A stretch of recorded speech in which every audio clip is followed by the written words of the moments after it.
I will now call the meeting to order. Welcome to meeting number 48 of the House of Commons Standing Committee on Official Languages. Pursuant to the order of reference of Monday, May 30, 2022, the committee resumes consideration of Bill C-13, an act to amend the Official Languages Act to enact the use of French in Federally Regulated Private Businesses Act and to make related amendments to other acts. In accordance with our routine motion, I wish to inform the committee that all members have completed the required login tests prior to the meeting. Today we're resuming our clause-by-clause consideration of Bill C-13, and I would like to welcome the officials and experts from the Departments of Canadian Heritage, Citizenship and Immigration, Treasury Board Secretariat, and the Department of Justice, who are here to support the Committee on Technical Matters. So quickly, we have Julie Boyer, Assistant Deputy Minister from the Department of Canadian Heritage. We have Marcel Fallu with us, and then Ms. Chantal Thérien. From the Department of Citizenship and Immigration, we have Alain Desruisseaux. From the Treasury Board Secretariat, we have Karsten Quell. From the Department of Justice, we have Warren Newman. I think that's everyone, so thank you, everyone. You are very helpful indeed in our study. So we are resuming the clause-by-clause consideration with the debate on the CPC 8 as amended. So we are going right into it. And when we adjourned, we had modified CPC 8 to add the English version to it. So just to bring us back into our discussions, if you will, and then we will have the clerk read to us the modifications made to the amendment, one of our analysts, rather. Okay, the sub-amendment modified only the English version of the CPC 8 on page 22, and for all the paragraphs, it was the following. Including oral, written, electronic, virtual, or other. Et c'est le même principe pour les trois paragraphes. And it's the same idea for all three paragraphs. Is that okay? That was adopted, right? That was carried. The sub-amendment. So we're coming to the principal domain amendment, which is CPC 8. So, Mr. Godin, would you like to add anything else? Thank you, Chair. I would like to welcome you because we hadn't seen each other since last year. I'm very happy to be back at the committee. This committee has to do a rigorous work on official languages, on French and English, on both. And Chair, if you allow me, one of your colleagues, one of the members of Parliament, who was referring to the importance of working to protect both official languages. Okay, coming back to CPC 8, it's about terminology, but the sub-amendment was on point. I'm just going to wait and see if there are comments. If not, we should go ahead. Are we proceeding to the vote then, Clerk? En faveur. Monsieur Drouin. En faveur. Monsieur Iacono. En faveur. Madame Kayabaga. Pour. Madame Latanzio. Pour. Monsieur Gourde. Pour. Monsieur Godin. Pour, Madame la greffière. Monsieur Généreux. Pour. Monsieur Lehoux. Pour. Monsieur Beaulieu. Pour. Et Madame Ashton. Pour. Okay. Merci donc. Thank you. It's unanimously adopted, carried. That brings us to point of order, Chair. I just want to understand one thing. The order, usually it's done alphabetically, but now, as far as I can tell, well, I'm rather trying to understand what's the sequence you're following. Because Mr. Gould asked for the floor, I'm Godin, and then there should be Généreux before me if we're going by alphabetical order. So to answer the question, on my list, when I have substitutes, I just strike a line over their names. Okay, so Gourde, Généreux, Godin. I mean, you could have tried harder. Okay, Liberal 8, but before we get to it, here's something I'd like to bring to your attention. It has to do with the use of different words in French and English. So I would like to remind MPs that when Lib 1 was adopted, the terms rétablissement in French and restoration in English were selected. So I would like to call on members of Parliament that we should make an effort, a conscious effort, to use the same terminology across different amendments. So in Lib 1, there was a reference to restoration and not reestablishment.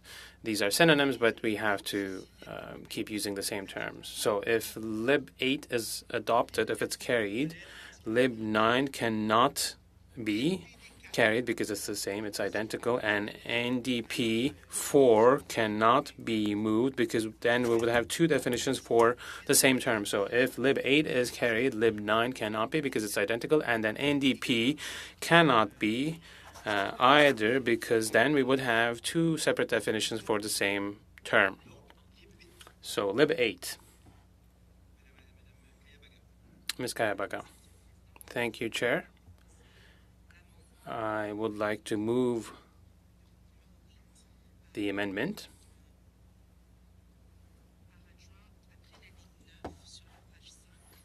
So that Bill C-13 in Clause 6 be amended by adding after line 8 on page the following. Re-establishment means, in relation to the demographic weight of French linguistic minority communities, a return of the demographic weight of all members of those communities whose first official language spoken is French to the level it had at the time of the Census of Population of Canada taken by Statistics Canada in 1971. So, Chair, the rationale behind this is, as I mentioned before at this committee, there's a significant decline of francophones in Canada. There are many reasons for this, but this decline has had significant impact on minority French-speaking communities. Their demographic weight has declined over the years. So this decline of French in many minority French-speaking communities has had significant repercussions on services such as childcare, healthcare services, and the provision of other services due to a lack of French-speaking and qualified staff. So we're trying to make sure that the demographic weight is brought back to the level of the time of the Census of Population of Canada by Statistics Canada in 1971. In this way, minority French-speaking communities will have access to services without having to wait for a long time or having to cover long distances to have access to basic services that they need. So many from the business world or healthcare world have made the same comment, and they have said that this decline of French has had a big impact on services, and some people are even seeking staff to recruit from abroad. So this amendment is in line with the other amendment I had moved before. So it has to do with the reestablishment of French-speaking communities all across Canada. Thank you, Chair. Chair, just an addition, I don't know if this will be a sub-amendment, but it would take us back to Lib 1, and it refers to re-establishment, but we should rather use restoration. I don't know if we can do this on unanimous consent. So you want to talk about restoration, use restoration going forward? There's unanimous consent, I think, so that takes us back to Lib 8 as sub-amended. Are there any other comments on Lib 8? I apologize, Ms. Ashton, I did not see you. Go ahead.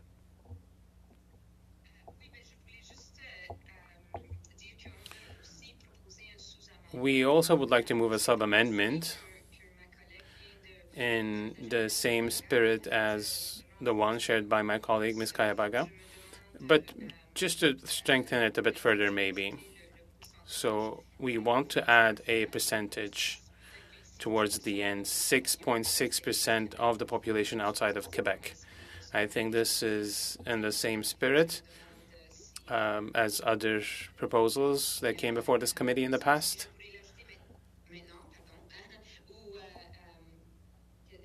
If I can make that addition. So are you proposing a sub-amendment, Ms. Ashton? Yes.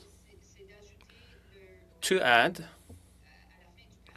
towards the end of this chunk, Statistics Canada, after Statistics Canada, and then add 6.6% outside of Quebec, and I think I've just sent it to the clerk. So while that is being circulated, Mr. Godin, you can take the floor. Go ahead. My colleague, Ms. Kayabaga, made an important point. The NDP colleague wants to propose a sub-amendment, and I think it is in the same spirit. So should we do this through a sub-amendment, or if there is unanimous consent, withdraw Lib 8 and then accept NDP 4 instead? But there's an amendment that is being moved. There's a sub-amendment that is being moved, so we're talking about that one at the moment. Okay, are there any questions on the sub-amendment? Ms. Ashton wants to add a percentage, 6.6%. No questions? Agree? Do we have? I don't have a problem, Chair, with the sub-amendment, but one thing that I would like to present or bring to your attention is the following. We have representation from IRCC. So the 6.6%, yes, that is mentioned, but apparently there was an error. Statistics Canada published 6.1%. So I don't know if we keep 6.6 today. Just a second, Mario. I don't know if we can do this later on with some clarification from Statistics Canada, or maybe during third reading. By then we will have the real number. I don't know if it's 6.1 or 6.6, but apparently Statistics Canada published a different number. Just wanted to bring this to your attention. A procedural point may be, can we keep 6.6 today? And then if we have the real value from Statistics Canada, change it during third reading in the chamber? Or change it today, I don't know.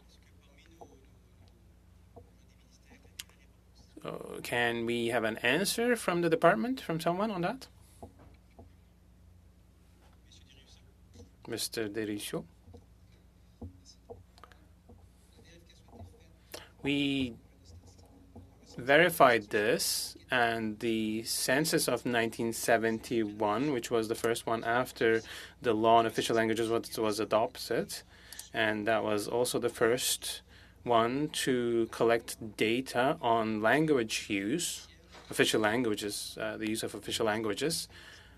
At that point in time, the demographic weight of minority communities was 6.1% of the Canadian population. So short answer then, if in Lib 8, the amendment, we refer to the census that was carried by Statistics Canada in 1971, that the percentage should be 6.1, or it was at that time. Is that the case? Yes. Mr. Beaulieu, on the sub-amendment or the sub-amendment by Mr. Serre or the sub-amendment of Ms. Ashton. Please go ahead. I don't want to drag this on, but the first official language spoken as an indicator is very wide. Someone who doesn't speak the French or English, but they might have some relation to the French, and that's how they will be recorded in the statistics. So 6.6 would allow us to make sure that there's a real restoration effort. I might have a question to ask Mr. Derisio. The 6.1, I mean, if we refer to Statistics Canada, we have to be sure. What is that based on? C'est quoi exactement? What is the 6.1 exactly? First official language spoken.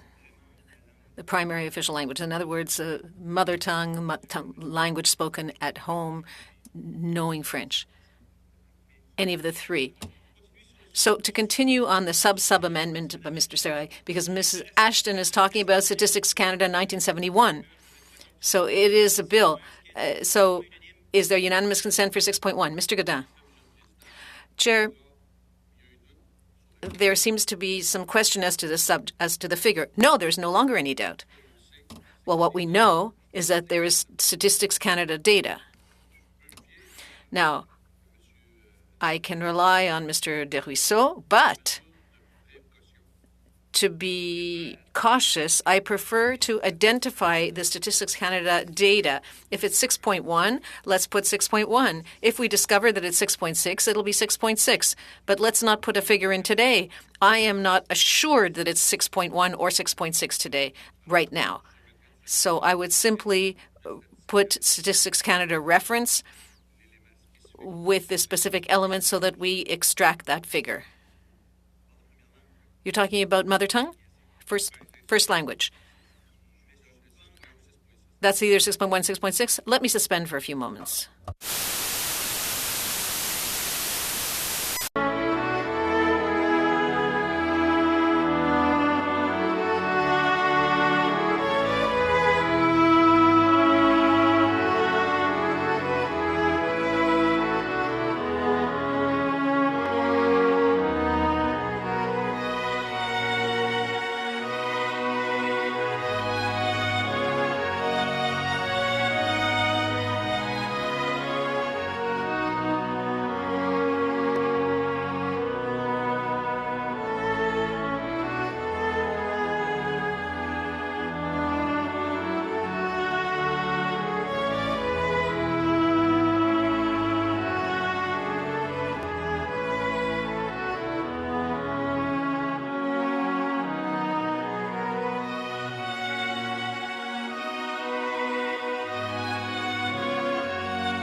I have some comments to make. Ms. Ashton, go ahead. Yes, thank you. I appreciate the discussion that's happening, but for us, what's important is to be consistent with the data shared by the white paper. And the white paper said that the demographic weight of the French language population outside Quebec, based on the first official language spoken, was 6.6% in 1971 and 3.9% in 2011. So we're taking it directly from the white paper. And that's why we presented it. I believe that as we did with the immigration issue, we have to be clear with figures to really be sure that our law is strong in its language. I think, Ms. Ashton, everybody agrees with your position. Our figures have to be eloquent, and we have to have a basic figure. But because the amendment refers to Statistics Canada's 1971 census, in both cases, it would seem that there was a mistake, and it could be 6.1, as confirmed here. I accept what Mr. Godin has said, that he would like this to be checked more thoroughly. I'd also like to make some comments. I cannot suspend Lib 8 or NDP 4, because if I suspend until we get the answer and then everybody's convinced of the figure, we have to suspend all of the work related to Article 6. So I have to explain that this was what would happen with Clause 6. So we have a sub-amendment, 6.1. We have to deal with that. Then we have Mrs. Ashton's, which is 6.6. And then we have to go back to the main amendment. So we'll go in order. But if you ask me, can we suspend to put the figure in later, it's feasible, but that means we have to stop everything dealing with Clause 6. So questions, Mr. Seri, then Beaulieu and Ashton. Go ahead. Mr. Seri, thank you for your clarification. I think to be able to move things forward, if I had a sub-amendment, I'll withdraw it. Let's leave the 6.6, and we can vote on the 6.6. This is unanimous consent, so that the sub-amendment is withdrawn. So back to your sub-amendment, Mrs. Ashton. Go ahead. Sorry, I said too much. So nothing's in the air? No, Mr. Selig, we're not even talking about it? Okay, Ms. Ashton. On the amendment. Okay, Mr. Beaulieu. So Mrs. Amendment, sub-amendment 6.6. Is there unanimous consent around the table? I think so. So we can say that it's carried. Let's go back to the main amendment, Lib 6. No, Lib 8, Lib 8. 6.1, 6.6, Lib 6. No, Lib 8. Sorry, I apologize. Let's keep our focus. Madam Clerk, the vote, please. I call the question. As amended. In other words, Ms. Ashton's amendment was unanimous. So Lib 8 as amended by the 6.6. Go ahead, Ms. Legault. Monsieur Seri, En faveur. Monsieur Drouin, En faveur. Monsieur Iacono, En faveur. Madame Kayabaga, Je vote pour. Madame Latandio, For. Monsieur Godin, En faveur. Monsieur Gourde, Monsieur Généreux, Monsieur Lehoux, Monsieur Beaulieu et Madame Ashton. Pour. Parfait, unanimité. Unanimously carried. So as I said before, Lib 9 we skip over, and NDP. No, hang on. NDP before we dealt with that. It can no longer be invoked. So now we're on page 25, BQ4.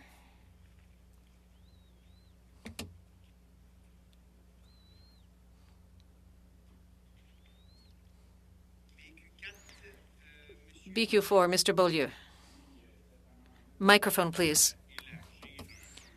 This seeks to extend the definition of an employee to include a person referred by placement agencies.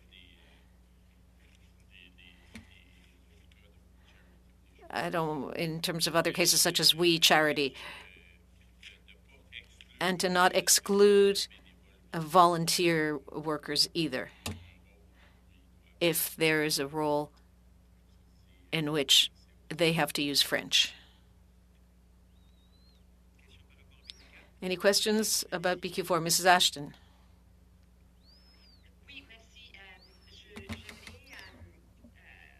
Thank you. I would like to move a sub-amendment to this amendment. It's very important. We would like to propose to make it clearer by removing the reference to volunteers, because we know that the Labor Act does not include a definition of language for volunteers, or what does it mean to be a volunteer. So we don't want to create more confusion. We believe that this amendment is very important, and this is why we propose removing the reference to voluntary work, but keep the rest. Ms. Ashton, the clerk and analyst are asking you to send this in writing, please. The sub-amendment. Very well, it's being sent now.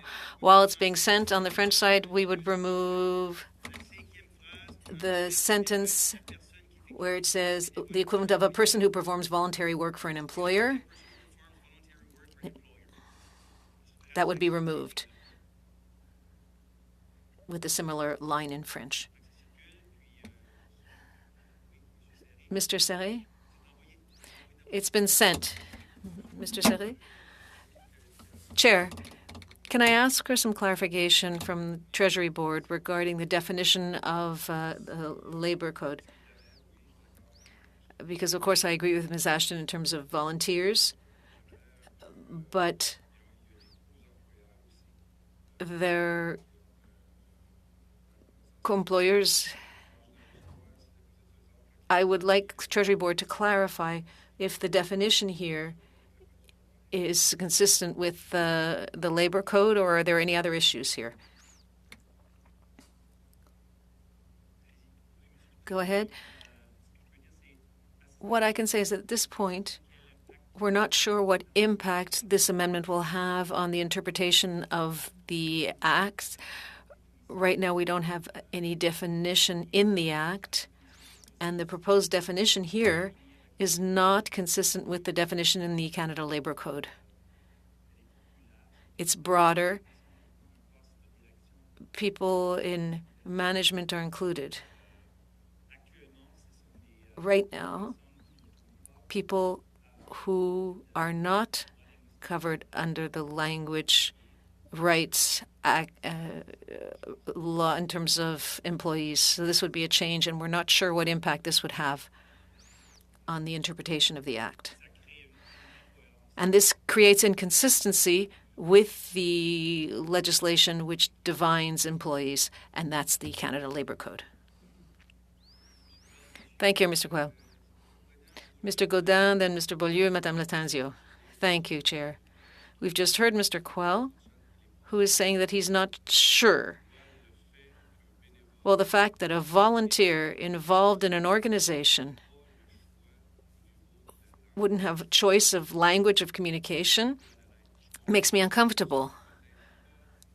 I understand that this is not necessarily the best place in the bill to include this, but we know that our communities need volunteers, and we have to be able to communicate with them in the language of their choice. So I think it's important to keep volunteers in there. Thank you, Mr. Beaulieu, and then Madame Latanzio. Volunteers, by definition, are not compensated, so they're not covered by the Labor Code. But they have a right to be served in the language of their choice on the one hand. On the other hand, if you place a volunteer in a role in a milieu where there are a lot of French speakers, well, it becomes a weakness. On Ms. Ashton's sub-amendment, Ms. Latanzio. Thank you, Chair. If we were to remove the word voluntary, would this amendment then be consistent and compliant with the Canada Labour Code? Mr. Quet? Thank you, Chair. No, not quite. Because, as I said, this would include supervisors and representatives of the employer who are not covered by the Canada Labour Code definition. So there would be some inconsistency. And I think it's important to remember here that we're talking about public sector employees, public service employees. We're not talking about employees in private organizations. Anybody else on Ms. Ashton's sub-amendment? Mr. Godin, go ahead. On fait des... Thank you, Chair. We're doing some research. A volunteer can also be defined as a non-paid employee because a volunteer is someone who does work. So I'm simply trying to protect volunteers. And is this the right spot? Can it be done elsewhere? I'm just trying to ask questions and just trying to make sure that we're doing good work. I don't know if you could help guide us about where or what kind of language might be best to use. I don't really have a solution when you say that volunteers do not really fit in the labor code. Any other comments? We will vote on Ms. Ashton's sub-amendment, who asked to get rid of all references to volunteers in BQ4. Ms. Clerk. Alors, on vote sous-amendement. So we are voting on the sub-amendment, right? Monsieur Drouin, En faveur. Monsieur Iacono, Pour. Madame Kayabaga, Pour. Madame Latanzio, Pour. Monsieur Godin, Merci, Madame la greffière. Thank you, Clerk. I'm just continuing to think about the issue.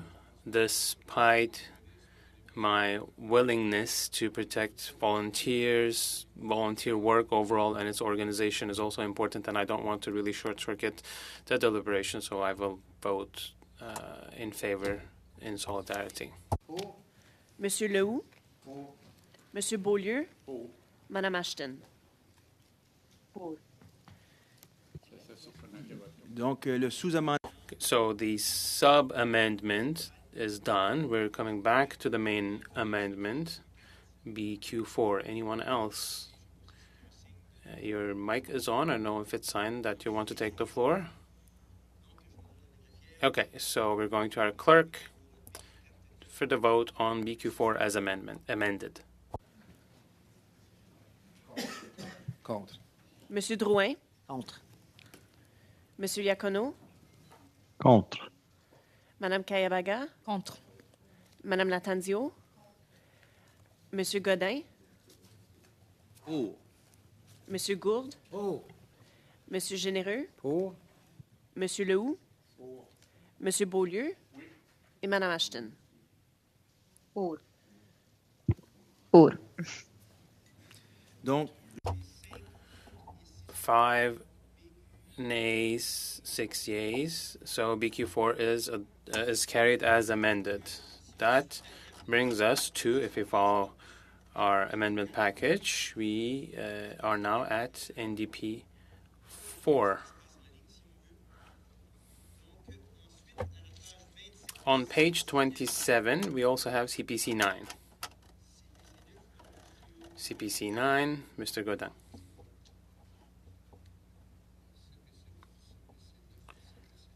CPC 9. I am almost there. Mr. Chair, I think that it's important that we accept or carry this amendment because it is one of the 6 recommendations that were made to us by many witnesses. This one is particularly from FCFL. So in solidarity with these organizations that work very hard to defend minorities, Francophone minorities outside Quebec, we must adopt this amendment. I will keep it at that. Thank you. Any other comments, colleagues? Mr. Beaulieu? Inaudible for the interpreter. Francophones in Quebec are also part of the 8 million Francophones who are overall a minority in Canada and in North America. So in that case, Francophones in Quebec are also a minority, even though they are the majority in the province. Okay, thank you. Any other comments? I don't see any. On CPC 9, we are going to our clerk for the vote. Monsieur Drouin, Monsieur Iacono, Contre. Madame Kayabaga, Contre. Madame Latanzio? Contre. Monsieur Godin? À votre grande surprise, Madame la greffière, pour. This will come as a great surprise to our clerk, but I am in favor. Monsieur Généreux? Pour. Monsieur Lehoux? Pour. Monsieur Beaulieu? Contre. Madame Ashton? Contre. Donc, si mes comptes. So if my math checks out, 7 nays, 4 yeas. So CPC 8 is defeated. So clause 6 as amended. Shall we carry it, adopt it? No abstentions. Okay, that takes us to page 28 of our amendment package, and we are looking at CPC 10. But before actually we get to that, if CPC 10 is carried, BQ5 on page 30 cannot be carried because both the two amendments are similar and they have the same objective. So if CPC 10 is carried, then BQ5 cannot be carried. So before giving the floor to Mr. Godin, I wanted to make this clear. Mr. Godin. Oh, I thought you wanted to. Okay, Mr. Beaulieu.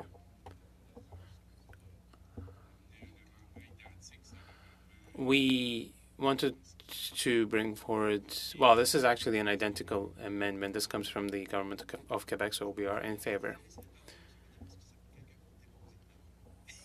I mean, it takes someone to move the amendment, so you may as well have taken the floor. Mr. Chair, yes, I move the amendment CPC 10. It is about adding a definition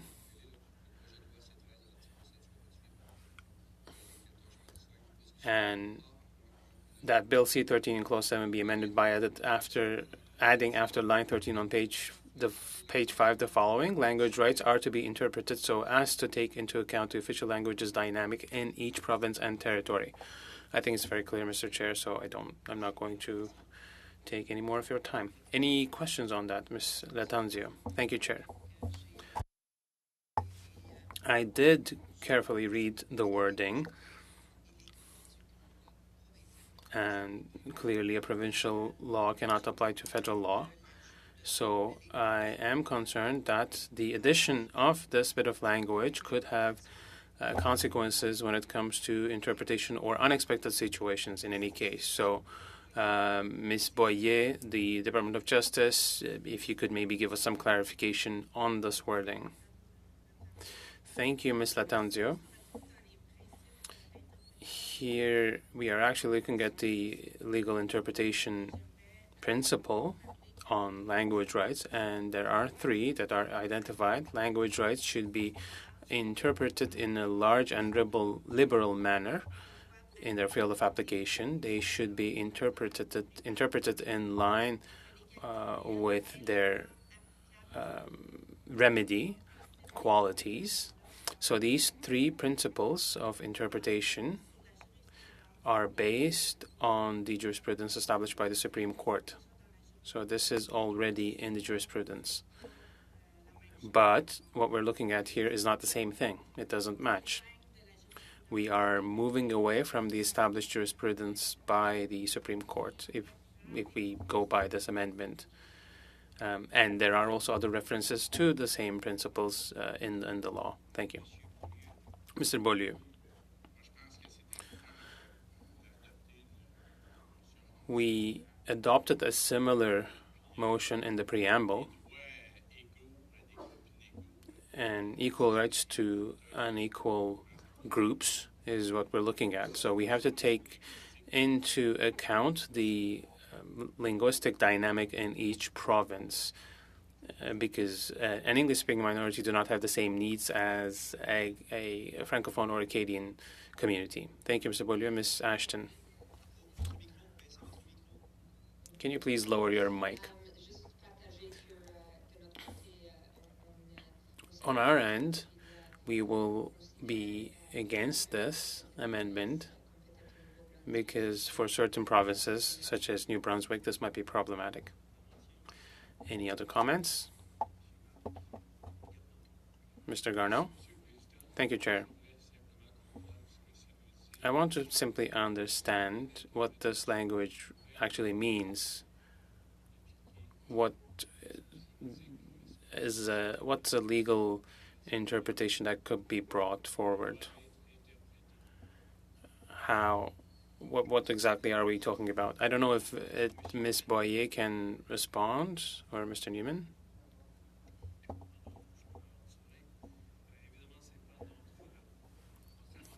It's not our amendment, clearly. Having said that,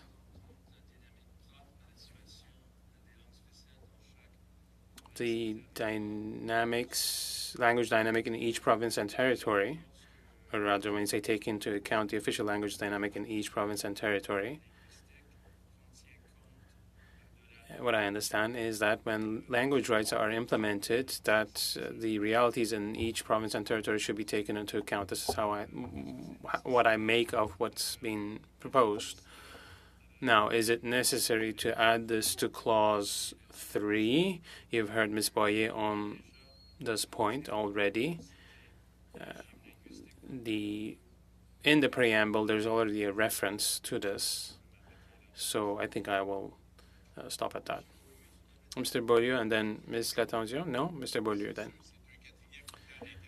I mean, it's a fourth criteria of interpreting the language rights and has already been recognized by the Supreme Court in a ruling in 2009.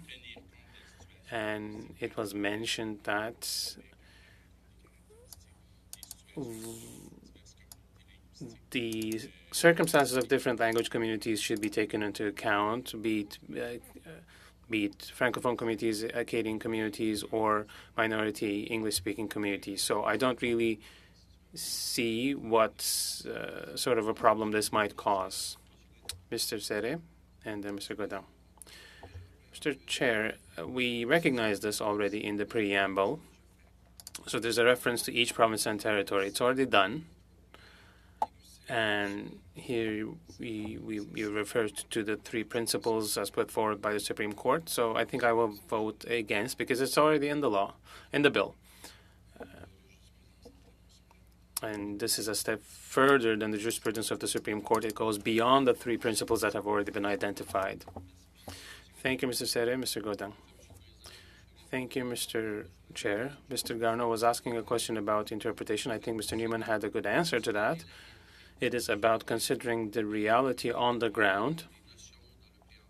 Yes, there are some notions in the preamble, but it doesn't hurt to add this. It's a good opportunity to add that in certain regions, in certain provinces, in certain territories, the reality is not always the same. The weakest language in Canada is French, and we are being cautious that this is taken into account as we go forward and that we act accordingly. Mr. Garneau, I'm not a legal expert, but this is the intention of this amendment. Then, of course, it's up to us here to vote in favor or against, but it doesn't hurt, is my comment. Mr. Garneau? I am completely in favor of taking into account the reality, but what does it mean, recognizing the reality? That was my question. So I don't really have a satisfying answer. It's rather vague, and it leaves a lot to interpretation. That is how I see it. Mr. Godin? Please go ahead. Mr. Chair, I understand that we don't have a concrete example for the implementation of this language, but these are notions that are important. They should be in the law so that they are taken into account in the future in cases as they may arise. And Quebec is full of such examples or concrete cases. I don't see anyone else here or on my screen, so Ms. Legault, can we please vote on this? Monsieur Serre? Contre. Monsieur Drouin? Contre. Monsieur Iacono? Contre. Madame Kayabaga? Madame Contre. Lattanzio? Contre. Monsieur Godin? Pour. Monsieur Gould, Pour. Monsieur Généreux, Pour. Monsieur Lehoux, Monsieur Beaulieu et Madame Ashton. Contre. OK. 6 contre. Donc, 6 contre, 5 pour. Donc, l'amendement est rejeté.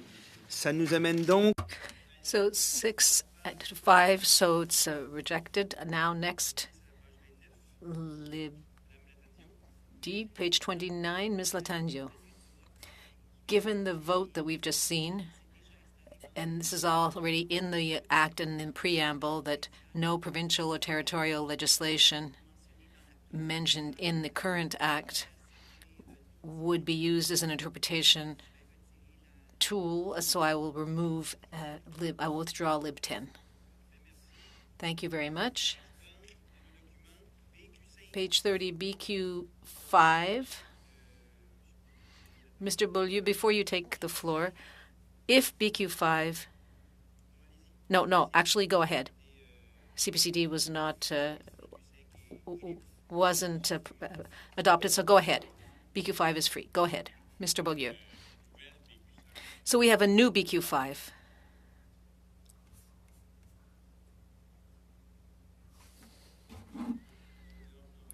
Have you sent it in writing? We sent it to the clerk.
So has everyone received a copy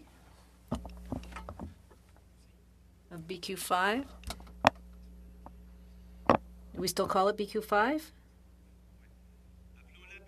Let's call it, well, on the document that was just circulated,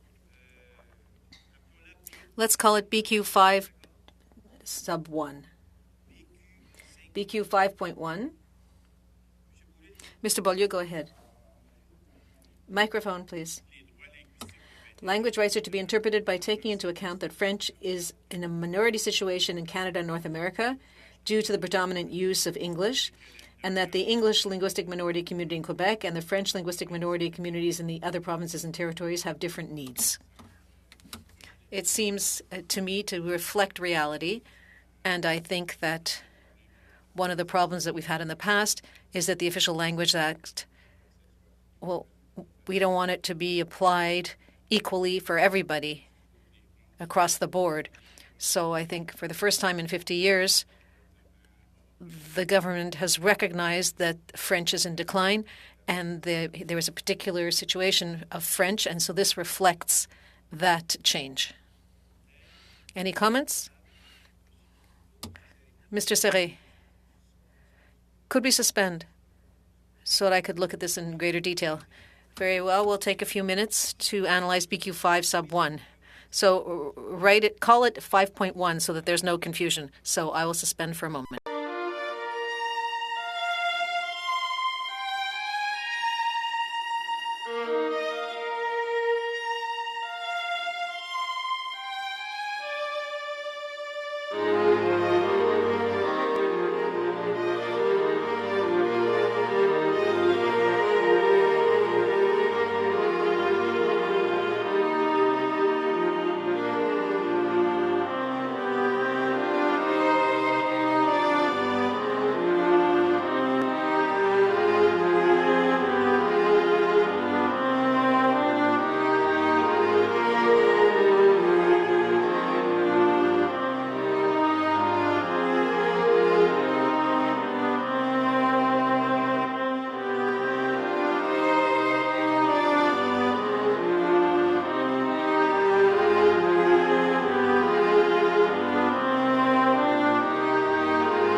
questions. Je vais Questions, Mr. Garneau, then Mr. Drouin.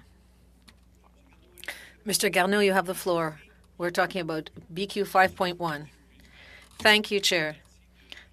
The first part I agree with. French is in a minority situation in Canada and North America due to the predominant use of English. No argument with that.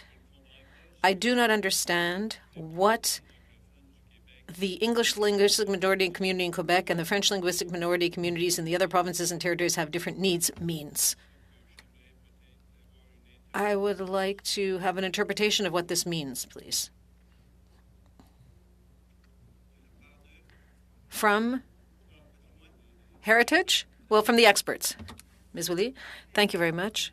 Madame Voyer, sorry. Yes, because our friend Sarah isn't here. I would give the floor to Mr. Orneau.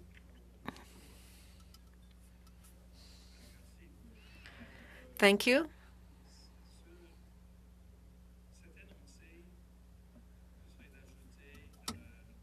This statement would be to add to the other interpretive aspects of the Act, the three that are drawn directly from Supreme Court jurisprudence in terms of how to construe language rights. This is not the Supreme Court. This is Parliament who would be stating how to interpret its own Act. And Parliament, in its sovereignty, can declare certain principles of interpretation. So initially, there's a finding, as you said, Mr. Garneau, that French is in a minority situation due to the predominant use of English in Canada and North America. The second part is also a finding, in my personal opinion, not a legal opinion from the Department of Justice, but a finding when you read it, that the English linguistic minority community in Quebec and the French linguistic minority communities in other provinces have different needs. I think this is the question of real equality rather than formal equality. In other words, in the past, it's always been said that when you look at how communities are in each province, some are more urban, some are more live in more rural or agricultural areas. There are different characteristics for these communities.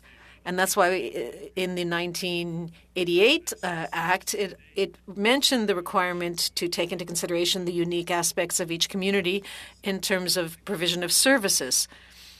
So I think that's how we could interpret this provision. Thank you. Mr. Drouin. Two questions. First of all, could this have unintended consequences on the interpretation of the Official Languages Act? And secondly, given that here we're defining the territory of the English linguistic minority community in Quebec and the French linguistic minority communities in the other provinces and territories, obviously they have different needs, but within these provinces, each community has different needs. For example, where I'm from, I'm mostly Francophone, but in other communities in Ontario and in the province, they have different needs. So I just want to be sure that this wording is not going to have an internal impact and is not going to impact the other sections of the Official Languages Act. Thank you for that question. Legally speaking, I think that when you take that provision in the context of the Official Languages Act, which was an act with progression towards the equality of official languages, it shouldn't have unintended consequences. Nobody can predict the future. Courts could render surprising decisions.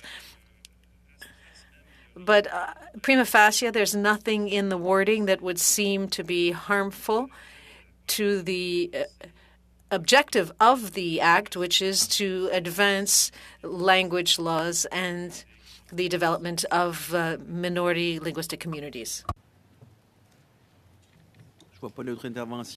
I don't see anyone else who wants the floor. So BQ 5.1, can we vote on that, please? Monsieur Serré, En faveur. Monsieur Drouin, Pour. Monsieur Iacono, Pour. Madame Kayabaga, Pour. Madame Latanzio, I abstain. Monsieur Godin, Pour. Monsieur Gourde, Pour. Monsieur Généreux, Pour. Monsieur Lehoux, Pour. Monsieur Beaulieu, Madame Ashton. Pour. Okay. 10. Donc 10. So the amendment is carried, which brings us to page 31 of our package BQ6. Mr. Beaulieu.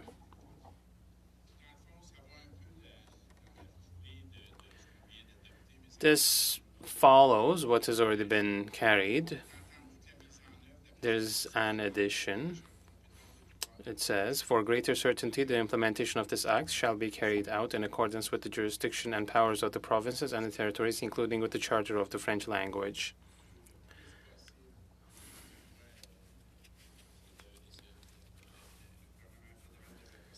The federal government should not intervene in what's happening in Quebec on this front, but at least respect the Charter of the French language, which makes it the common language and the official language, and to ensure the sustainability of French in Quebec and in North America as a result. And two, where there's a conflict, the Charter of the French language prevails over the incompatible provisions of this act, because the Official Languages Act sometimes intervenes into provincial jurisdiction,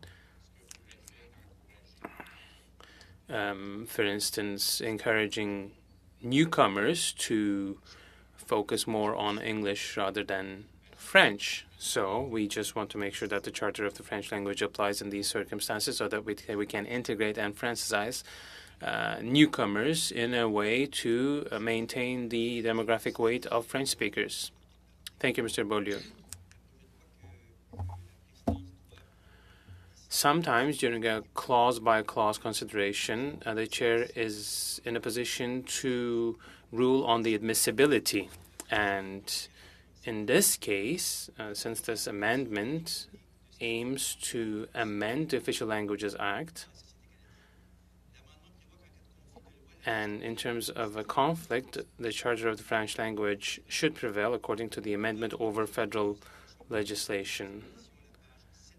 On page 770 of the House of Commons procedure book, there's a reference to such cases.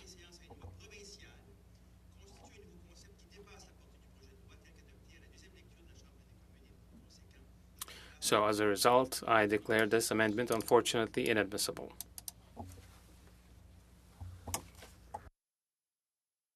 Is that okay, Mr. Beaulieu?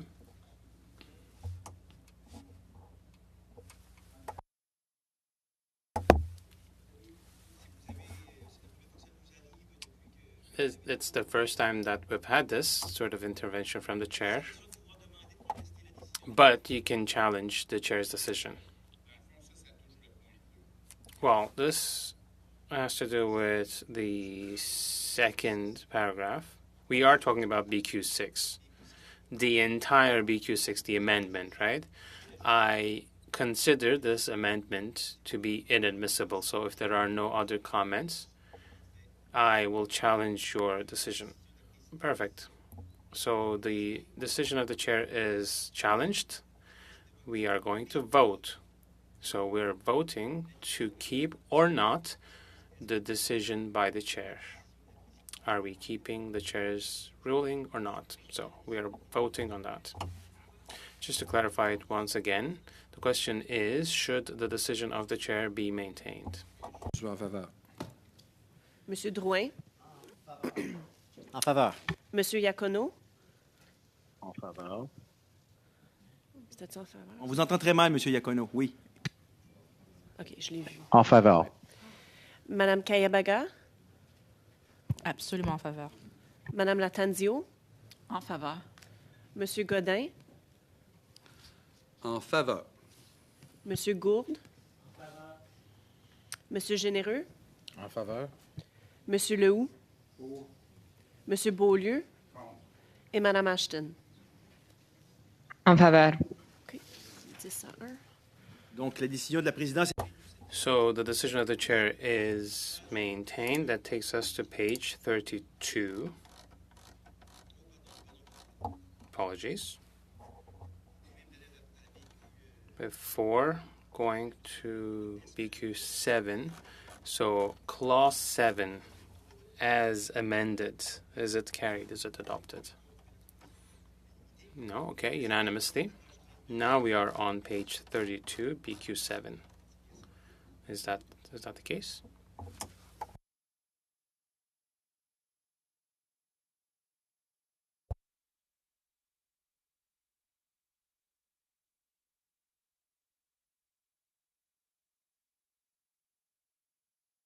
Pardon, je reprends. Oui, effectivement.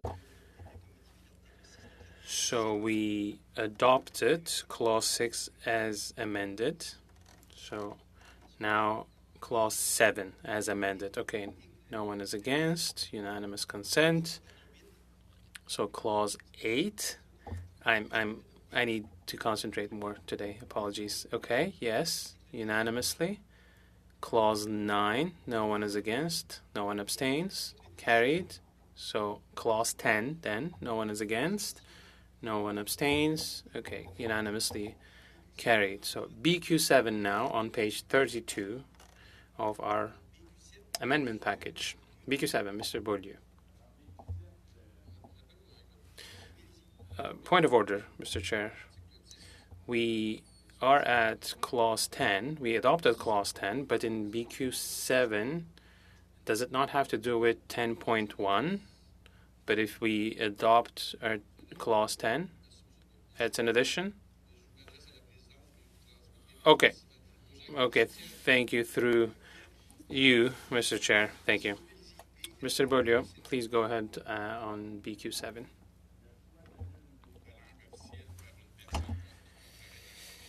The choice of either official language by a person appearing before a federal court shall not be prejudicial to that person, and in particular shall not affect the number of judges or other officers who hear the case where the court in question sits with a panel of more than one judge or other officer. This is of symbolic value for Quebec. This might have an important impact for the preservation of language rights of francophones outside Quebec. Mr. Serre. Thank you, Mr. Chair. We have legal experts here with us. So I'd like to ask the Department of Justice the following question. What's at stake here when we're talking about the separation of powers? It's very important. There's a reference to it in this amendment. I don't know if it's admissible. Maybe that's not even the point, but I'd like a bit more detail, if you will, when we talk about these types of amendments and deal specifically with the separation of powers. Is there a key issue at stake here that we should be aware of?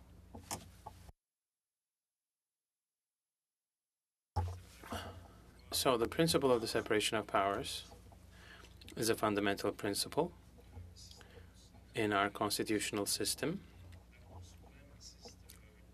The Supreme Court puts a lot of emphasis on the importance of this principle, and this is also the foundation of parliamentary privilege, if you will. When you look at the powers and authorities enjoyed by members of parliament. So we want to make sure that when there are provisions in the Official Languages Act or elsewhere dealing with the justice system, that the administrative role of the Chief Justices should not be impacted. So the administration within the court sitting within the tribunal should not be impacted. Having said that, as you know, the law of 1988 in Part 3 of the Law on Official Languages Act has reference to federal tribunals, federal courts, and there's a new obligation here that the court sit with a judge or judges who can hear the parties before them without the services of an interpreter. At the time, in 1988, I was there when that happened, with this bill that no federal court could implement this. But things have changed with the nomination of bilingual judges over time. So it's always a concern not to intervene in the internal administration of the courts and the prerogatives of each Chief Justice when it comes to how they would create a panel, a competent panel. So I would keep it at that for the time being. Mr. Godin. Mr. Chair, when we read BQ 7, actually I have a sub-amendment to propose. I think it has been sent to the clerk. Can that be confirmed, please?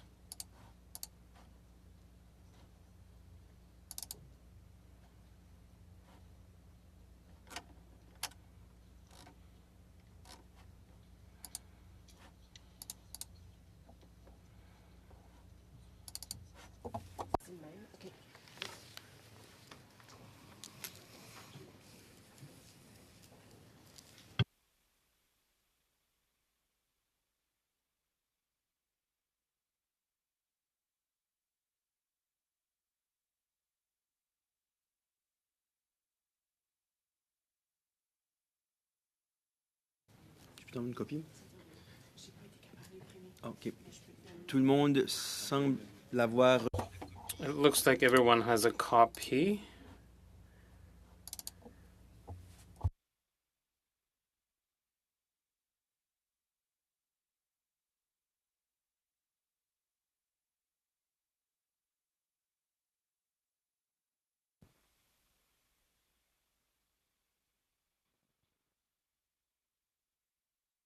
Donc, tout le monde est connaissant. Okay. Does everyone have it? Has everyone had a chance to see the sub-amendment? Go down sub-amendment.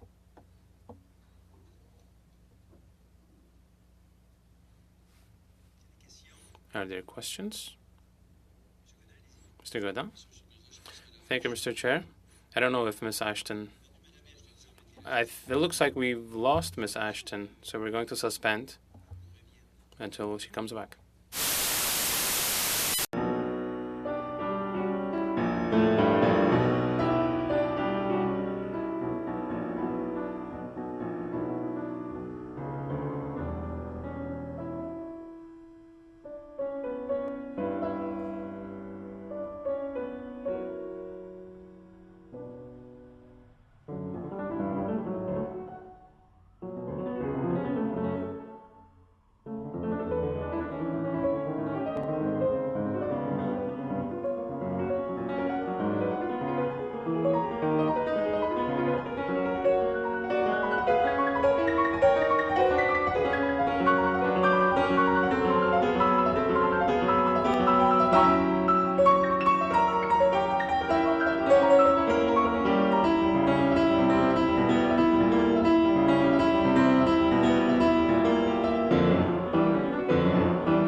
Okay, thank you. Everyone has received the Godin sub-amendment, if we can call it that. So, Mr. Godin, thank you, Chair.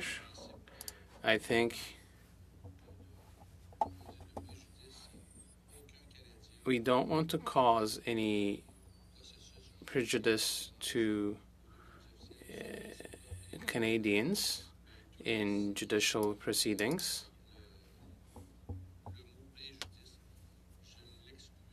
So I would remove that particular word. As Mr. Newman was saying, we are not trying to interfere in judicial processes. We have to keep the powers separated. That is why, if we can accept the wording of the first three sentences under BQ set, I would be okay with that. So we can remove the rest of the text. I think it's important that all Canadians can access justice in French, in English, everywhere in Canada. And as for the number of judges, that's not important. It's the access. Access in terms of treatment. In other words, the judges should be able to hear them, but also in terms of time and delays. Ms. Latanzio, Mr. Serret. Thank you, Chair. My question is the same as my colleagues, given the amendment that's been submitted. Again, the question is, do you see or do you foresee any difficulties in the separation of powers with the amendment that has just been brought? Microphone. If it is limited to say that the choice of either official language by a person appearing before a federal court shall not be prejudicial to that person, the courts will then keep that in mind. And to ensure that the language rights conferred by the Official Languages Act will be respected. I find this an improvement because it's not getting into the actual nitty-gritty of, how many judges, etc. So it's not limiting. No. It leaves some discretionary powers to the judges and to the court to implement the principle. Thank you. Mr. Serret? That answers my question. Thank you. Any other hands up on the screen or here in person? Okay, can we vote on the sub-amendment? Le sous-amendement pour. Monsieur Drouin? Pour. Monsieur Iacono? En faveur. Madame Kayabaga? Pour. Madame Latanzio? Pour. Monsieur Godin? Pour. Monsieur Gourde? Pour. Monsieur Généreux? Pour. Monsieur Lehoux? Pour. Monsieur Beaulieu? Pour. Madame Ashton? Pardon, pour. Pour, OK. Pour. Merci beaucoup, Madame Ashton. Donc, Thank you, Ms. Ashton. So 11 yeas, no nays, so sub-amendment is carried. Now we go back to BQ7 as amended. Any questions regarding BQ7 as amended? I see no questions. I call the vote on BQ7 as amended. Pour. Monsieur Drouin? Pour. Monsieur Iacono? Pour. Madame Kayabaga? Pour. Madame Latanzio? Pour. Monsieur Godin? Évidemment, Madame la greffière, pour. Monsieur Gourde? Pour. Madame Généreux? Excuse, désolée. j'avais cru comprendre. Je suis vraiment désolée. Pour. Et quelle heure, là? Non. Désolée. Monsieur Généreux. Merci. Monsieur Lehoux. Monsieur Beaulieu. Et Madame Ashton. Pour. Merci. Donc, 11 pour, 0 contre, aucune abstention.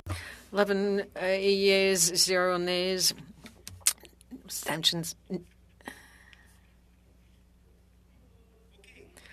Which brings us to Lib 11. Ms. Latanzio. Yes, thank you, Chair. I'd like to say that there have been some changes. There's a new version of Lib 11. I won't be moving the first one. There's a new version that will still be called Lib 11, and it will deal with the importance of equal access to justice in both official languages when appointing judges to superior courts.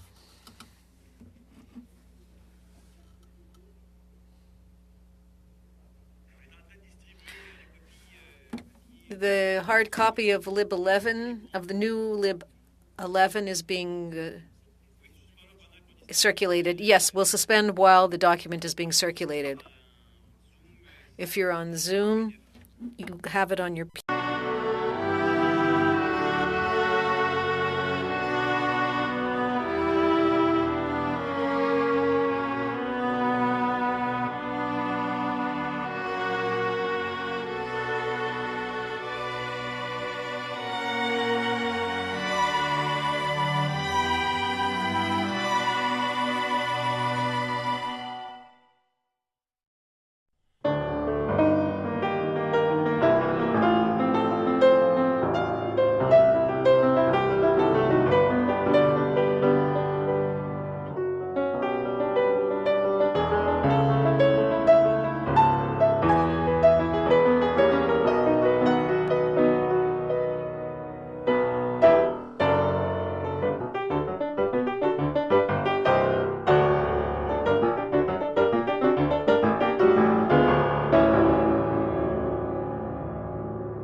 Let's resume. Ms. Latanzio, new Lib 11. Go ahead. I'll be very brief, Chair.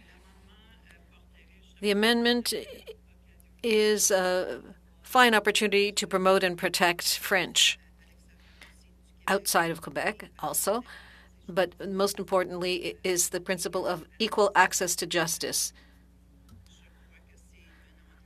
I think that this amendment will be well received across the country because access to justice is very important, Chair.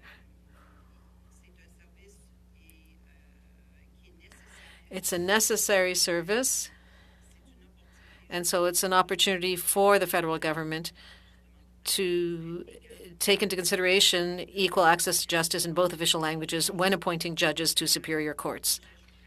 I would also add that the Office of the Commission for Federal Judicial Affairs should offer necessary language training to judges appointed by the federal government. Thank you. Ms. Ashton?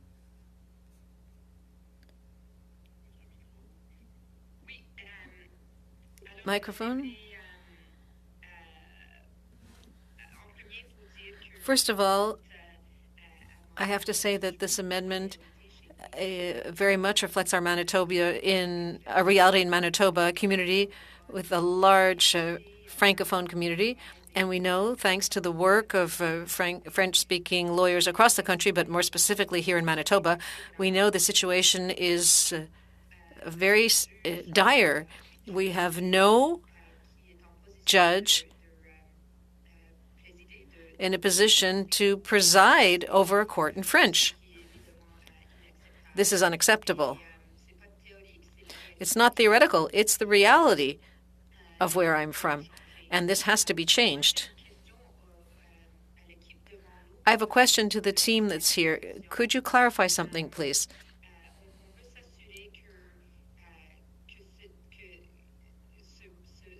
We want to be sure that this amendment can cast a wide net so that because access to justice is so important. In 16.2, sub 1, and 16.3, we're talking about language skills of judges of superior courts. But the third subsection refers to appointments to federal courts. Does superior court as a term also include federal courts? Mr. Newman or somebody else? According to the Department of Justice, it includes federal courts in this context. That refers to the Interpretation Act, where there is a broad definition of superior court. Thank you. Does that give you your answer, Ms. Ashton? Well, the microphone was cut off. Did I understand that this includes federal courts? Yes.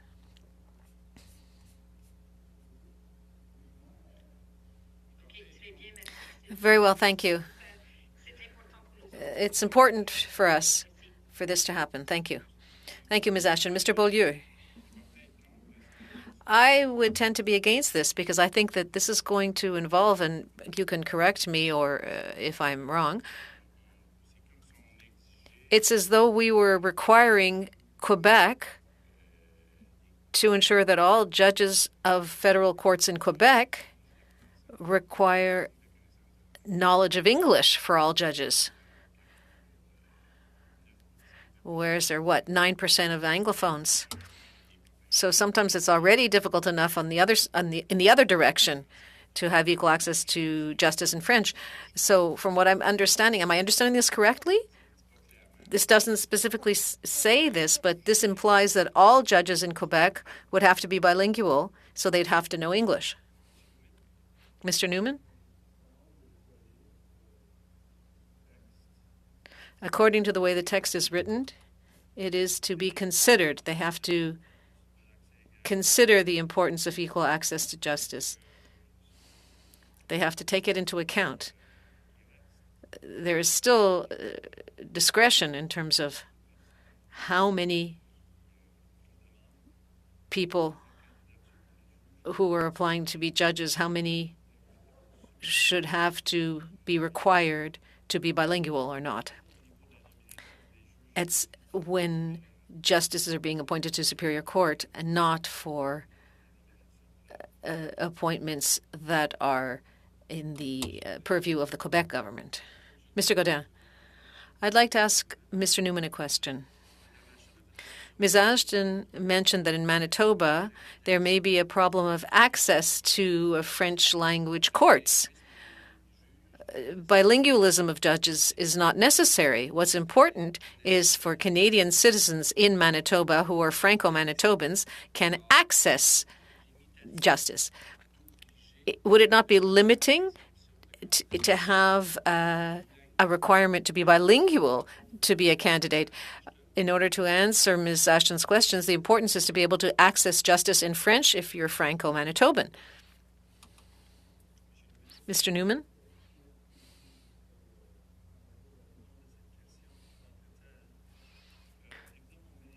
In Manitoba, Franco-Manitobans, as do other Manitobans, enjoy the guarantee of the use of French or English before the courts. Everyone has a right to plead in their language. That's Section 23 of the 1970 Manitoba Act, which is the equivalent of Section 133 of the Constitution for Quebec. Administration of justice is a provincial matter. The administration of justice in the provinces, in terms of the sharing of jurisdictions. But what's being proposed here in this amendment is to ensure that when there is an appointment of judges, including justices of the Superior Courts of Manitoba, the federal government must take into account the importance of equal access to justice in the appointment of judges. It doesn't necessarily respond to all other structural needs to make sure that a court functions equally in French and in English. But I don't think it's the subject matter of this amendment. Mr. Godin. Thank you, Mr. Newman. I have another question because the law on accessing the courts in both official languages, it is actually in the Charter of Rights and Freedoms.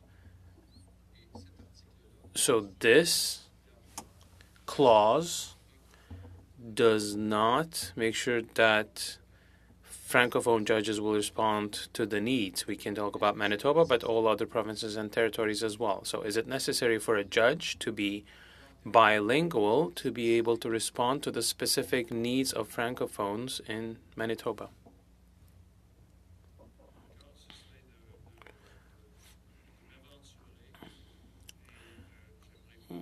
Once again, I choose to remain cautious. You referred to the Canadian Charter of Rights and Freedoms, and in that we should be looking at Clause 19, and it refers to tribunals established by Parliament of Canada and the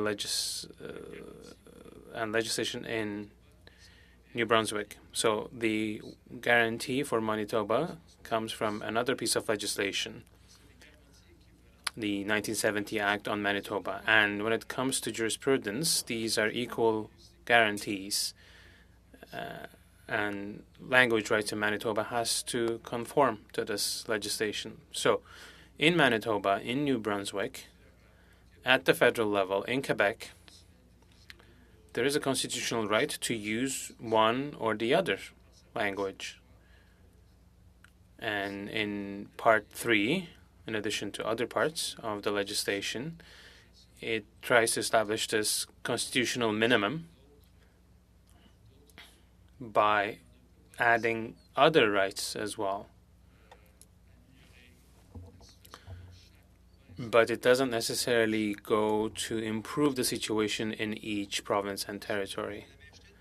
Thank you, Mr. Newman. Ms. Ashton. Thank you.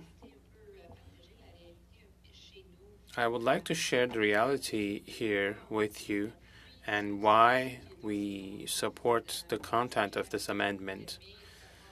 The clause gives us a framework to validate the linguistic competence of judges, and so that we can offer linguistic or language training.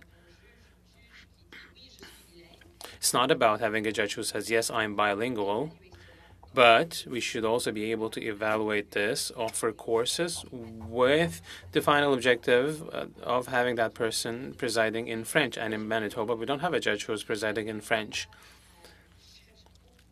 And Manitoba really wants to welcome French-speaking immigrants. The Francophone community here is very clear on that.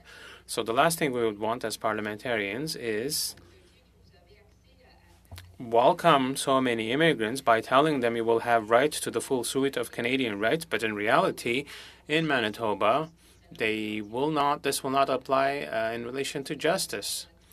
So, as per the legislation, we all have this right, they all have this right, but in reality, there are no judges presiding in French. And I know for a fact that there is a significant effort on that front. So it's a clear message sent by French-speaking lawyers here in Manitoba, and I hope that we'll be able to support them through this amendment. Mr. Godin. To add to what Ms. Ashton has just said, I think the priority should be the appointment of Francophone judges in Manitoba. That would be the best way to solve the problem, to address the needs of all Canadians living over there. Thank you, Mr. Beaulieu. I think under Clause 12 of the Charter of the French language, there's a reference that might be relevant. The interpreter does not have the text.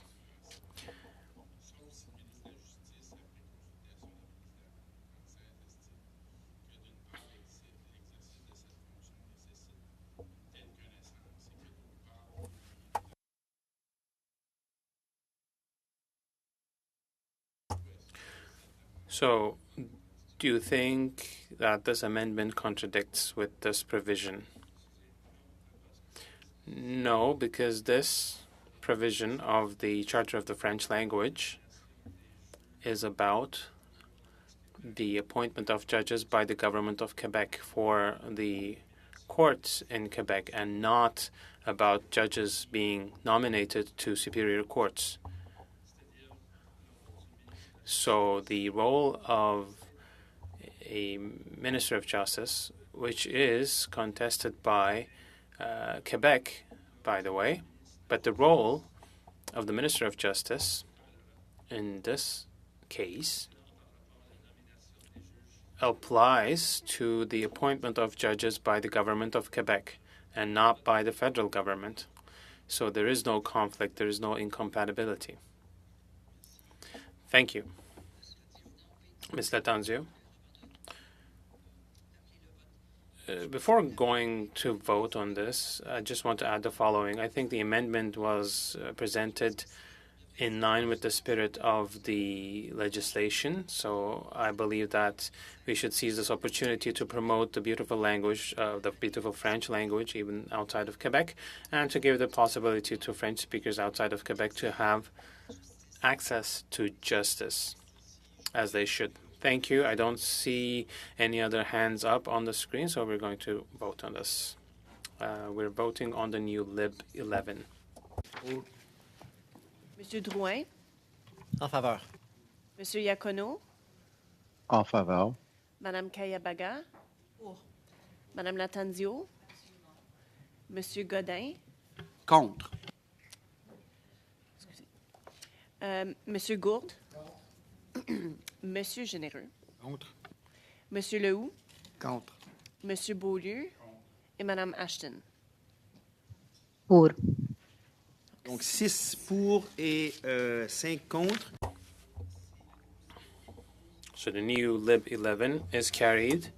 Before we continue with the rest, I'm looking at the time, and I would like to ask if we have unanimous consent to extend the meeting by 10-15 minutes. No, you have other obligations.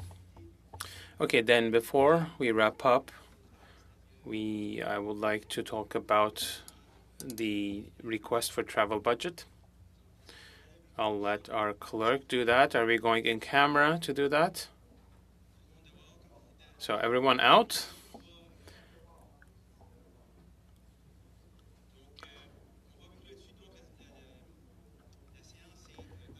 Yes, we're going to suspend. Just a second.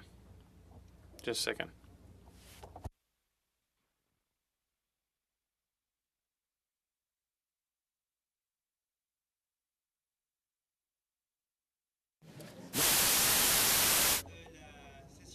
Okay, we are suspending to switch to